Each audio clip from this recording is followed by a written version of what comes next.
Bonjour Jérôme, Bonjour Arnaud. vous allez nous parler ce matin du mental. Il semblerait qu'il soit lié au chakra jaune, Jérôme. Tout à fait, le chakra jaune au niveau du plexus solaire. Et donc en fait, le mental, c'est comme un corps, Oui. comme le corps physique. Alors si on veut faire attention un peu au carburant qu'on donne à notre corps physique, eh bien on peut aussi prêter attention à quel carburant on donne à notre corps mental. Et en fait, le carburant du corps mental, eh bien ce sont nos pensées. Mhm. Et nos pensées sont constituées de mots.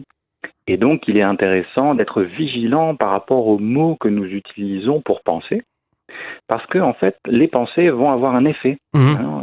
Nous décidons ce à quoi nous pensons, nous décidons aussi ce que nous ressentons, et puis avec certaines pensées, certaines décisions au niveau des pensées, eh bien, on peut se sentir bien, et puis avec d'autres pensées, eh bien, on peut ne pas se sentir bien. Alors parfois, les gens oublient un peu que notre mental, c'est un outil, et Mhm. nous ne sommes pas son esclave. Mais parfois, il a pris les rênes, le mental. Et donc, il faut reprendre le contrôle sur le mental. Et si nous avons des pensées qui ne nous rendent pas service, l'idée, c'est d'être vigilant et de se rendre compte qu'on peut changer ces pensées. Vous voulez dire par là que le mental peut encourager? Tout à fait. Nous avons tous les moyens de nous encourager avec le mental et nous avons aussi tous les moyens de nous décourager avec le mental.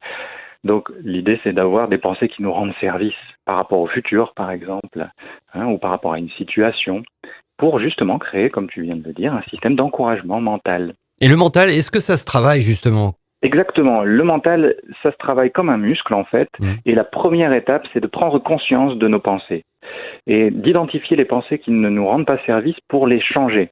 Ça, c'est la première étape. Bien sûr, il faut s'encourager Mhm. et oui, ça ne se fait pas toujours du jour au lendemain, hein, parce que quand on est habitué à penser d'une certaine manière, eh bien parfois ça prend un peu de temps pour ajuster nos pensées.